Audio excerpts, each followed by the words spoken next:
No vídeo de hoje eu quero falar sobre como ser antifrágil em um sistema em colapso, ou basicamente como sobreviver em um sistema em colapso. Então, se você curte o conteúdo do canal, já deixa o like, clique no sininho, inscreva-se no canal e fique à vontade na seção dos comentários. Bom, então antes de falar sobre o tema especificamente, como sobreviver, vamos fazer um apanhado geral sobre algumas informações e alguns dados aqui sobre a nossa situação atual. Lembrando o disclaimer clássico do canal, isso não é uma dica de investimentos, então analisem as informações, retenham o que for bom e verdadeiro e tirem suas próprias conclusões. O que vocês estão vendo aqui na tela, então, é o Ibovespa corrigido em dólar. E por que isso é relevante? O que eu vou mostrar agora? Eu vou mostrar alguns dados da situação atual. Bom, por que isso é relevante? É relevante, certo? Porque se você tivesse comprado Ibovespa em 2011 e segurado até agora, como vocês podem ver nesse gráfico aqui na tela, você teria perdido dinheiro se você apenas corrigir pelo dólar. Então, você pode achar que você teve um ganho aí nominal, de fato você teve um ganho nominal no Ibovespa, mas se você corrigir pelo dólar, você teve aí uma perda, a famosa perda variável, certo? E se você corrigir então pela expansão da base monetária real, o M2, você provavelmente vai ter uma perda ainda maior. Então, muito cuidado para não cair numa armadilha de perda fixa ou perda variável, ou seja, um ganho nominal, você vê o número ali na sua conta bancária aumentando, mas o fato é que você pode comprar cada vez menos coisa, mesmo se você passou aí por um ganho nominal. O ganho real, então, é aquele ganho que está acima da inflação e existem alguns ativos que se valorizaram acima da inflação. Eu vou mostrar quais são ainda daqui a pouco. Bom, antes disso, vamos falar sobre o real e o dólar. Então, você pode pensar o seguinte, bom, se eu comprei aqui Ibovespa em 2010 e segurei até hoje, eu perdi dinheiro em dólar, corrigindo por dólar, seria melhor comprar dólar e deixar embaixo do colchão, então eu vou fazer isso. Mas na verdade, quando você analisa o dólar, você percebe que existe uma inflação no dólar, ou seja, o governo americano também está aumentando a quantidade de dólares em circulação e, consequentemente, gerando inflação. E uma das consequências é, ceteris paribus, a perda de poder de compra da moeda. Ceteris paribus é tudo mais constante, mas mesmo com o aumento da tecnologia, com o aumento da produtividade, as pessoas, mesmo em países desenvolvidos, como os Estados Unidos, percebem a perda de poder de compra e cada vez de forma mais acentuada. Então, nesse gráfico aqui que vocês estão vendo na tela, que mostra o CPI, né, que seria como se fosse o IPCA lá nos Estados Unidos, eles calculam a perda de poder de compra do dólar em praticamente 97%, ou até mais do que 97% desde da criação do Banco Central dos Estados Unidos, do Federal Reserve, em 1913.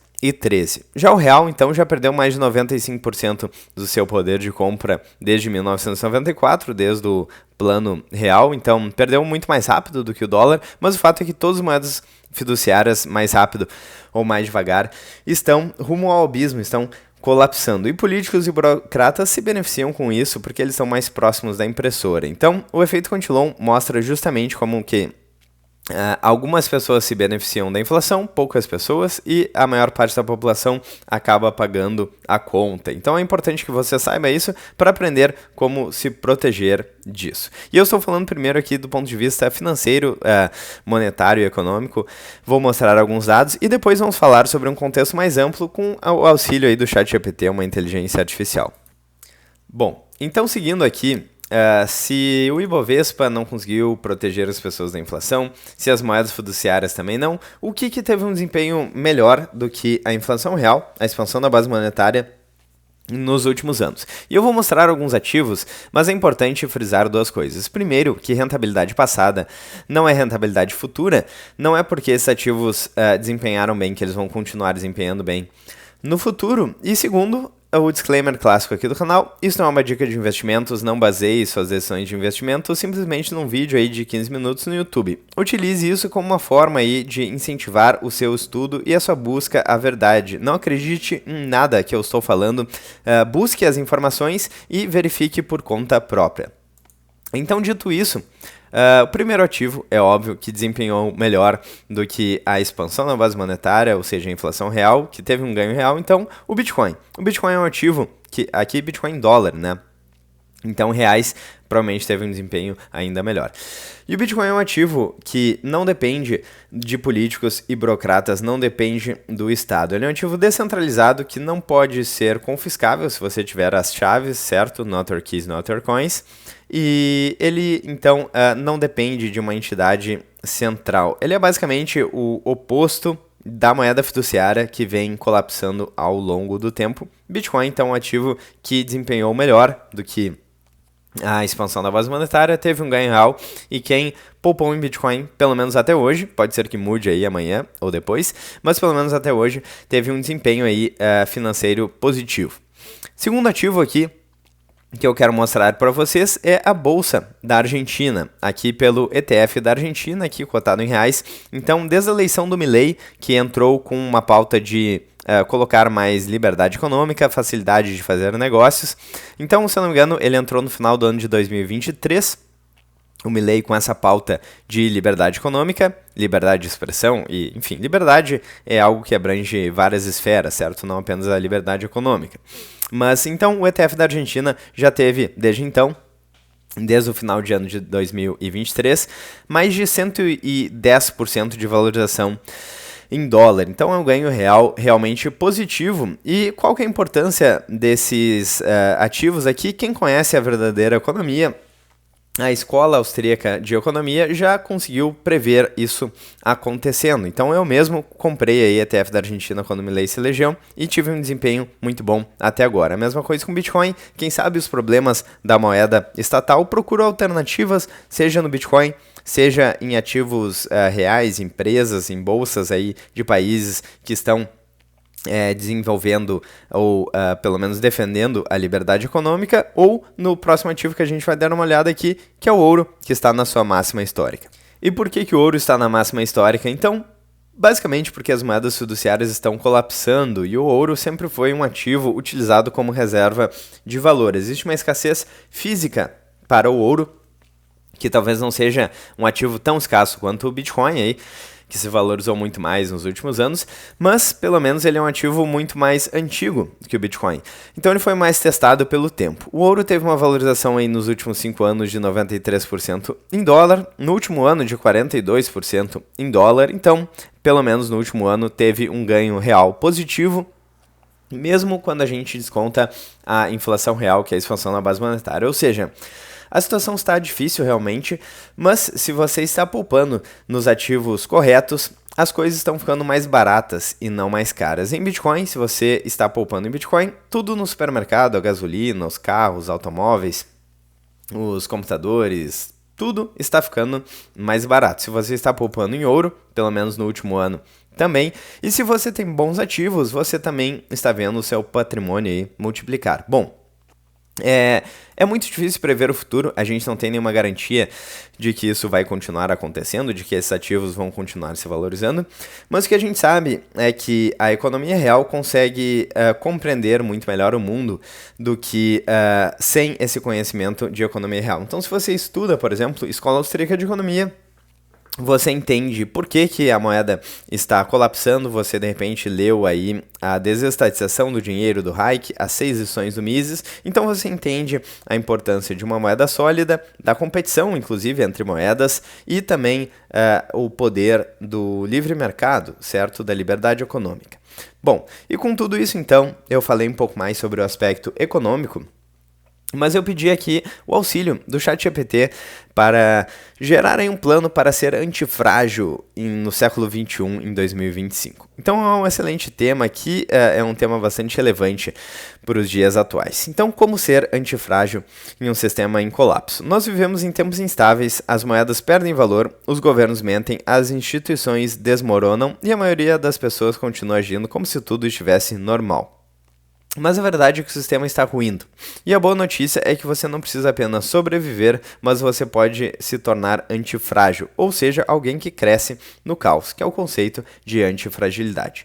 Então aqui ele explica o que é a antifragilidade. E é basicamente um conceito que vem de Nassim Taleb, que fala aí que algo frágil quebra com choques, algo robusto resiste a choques e algo antifrágil melhora com choques. Ser antifrágil, então, não é apenas resistir à crise, é usá-la como combustível. Por exemplo, enquanto a moeda fiduciária colapsa, quem acumula Bitcoin se fortalece. O Bitcoin, inclusive, ele só existe porque a moeda fiduciária é uma fraude. Ele foi criado aí em 2008, depois da crise do subprime nos Estados Unidos, e no primeiro bloco, no bloco Gênesis do Bitcoin, consta a notícia, a capa do jornal que fala sobre a segunda vez em que os bancos seriam salvos aí pós-colapso. Ou seja, bancos centrais, políticos, burocratas criam as crises, as bolhas, e quando elas estouram, a população paga a conta e eles aí, os amigos reis, são salvos. Isso sempre aconteceu e provavelmente vai continuar